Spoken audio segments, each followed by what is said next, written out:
Friday Hamilton Christian Ministries today. So thank you everyone for coming out today, for joining us as we celebrate our second year anniversary today. So maganda po sinisimulan natin mga gawain natin, pagbati sa ating mga kasama, sa ating mga katabi, with a smile. Thank you everyone. Kasabay po ng ating celebration ng ating araw ito ay ating second year anniversary day by day Hamilton ay binabati din po natin ang happy birthday si Pastor Ronnie Manaay. So today, I hope that all of you will experience and feel the goodness and gladness with the Lord in this gathering. For He is with us today. As it is written in Matthew 18:20, "For where 2 or 3 are gathered together in my name, I am there in the midst of them." Ama namin makapangyarihan sa lahat. Salamat po ng marami sa mga ginagawa ninyo sa buhay namin at sa pagpapala po na aming nararanasan na naratanggap. Kaya salamat po. Salamat din po at patuloy nyo kaming tinutulungan dito sa aming gawain sa Hamilton sa nakalipas na 2 taon. Sa mga taong pinadala po ninyo ay gusto-gustusan po kaming nagpapasalamat. Patuloy po kaming gamitin to spread your good news, Lord. Si Jesus na po ang ating papurihan, sama-sama nating awitan ng ating Panginoong Jesus. Manunong po ba tayo sa lahat? Alam mo kahit na iba tayo, kaya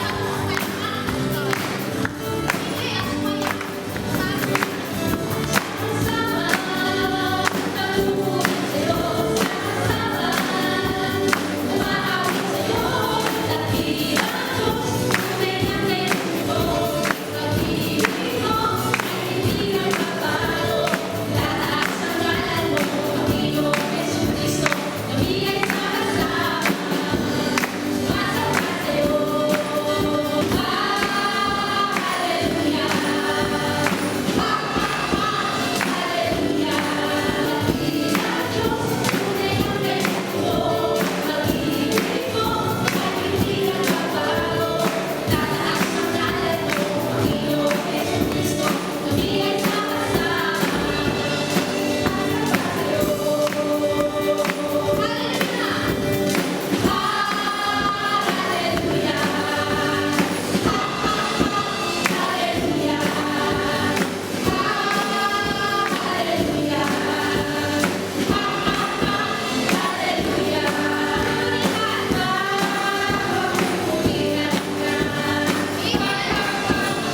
namiss ko yung mga kwentuhan namin noon. But we are blessed that we have him here right now to be our speaker and to deliver God's message. And let's all welcome and let's all listen to the Word of God through Pastor Ray Pagadun.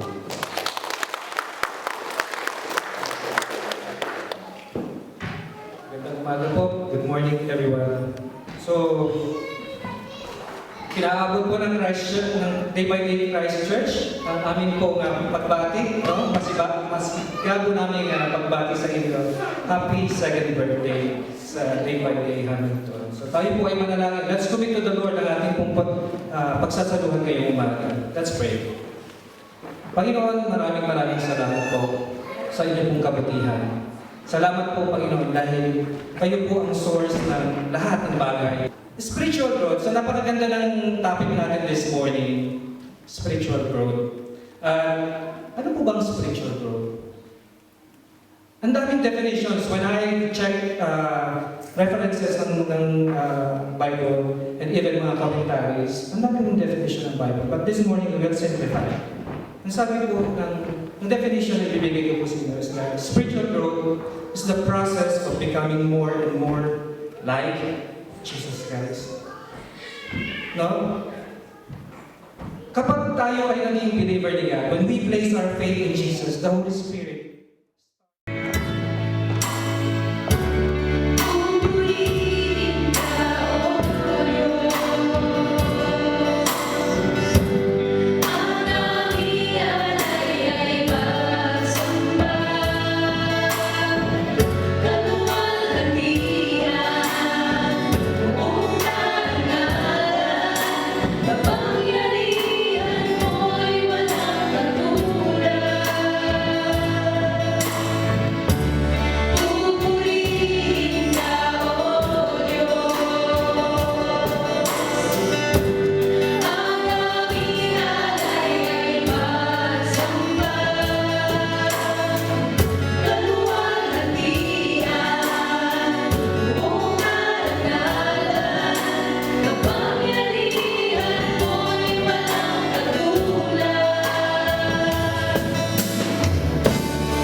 Lord, Father God, sa amin pong gagawin paghahandog ngayong linggo ay may bigay po namin ng buong puso, may katapatan at kagalakan ang aming mga handog at ikapo.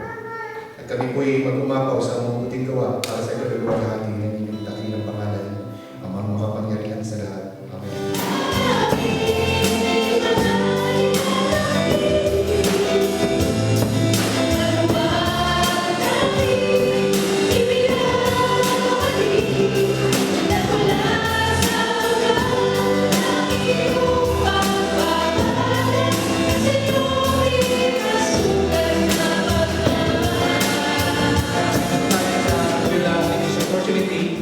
To acknowledge yung mga graduates natin sa mga ilang curriculum na pag-aaral dito sa Day by Day Christian Ministry sa Hamilton, Day by Day Hamilton.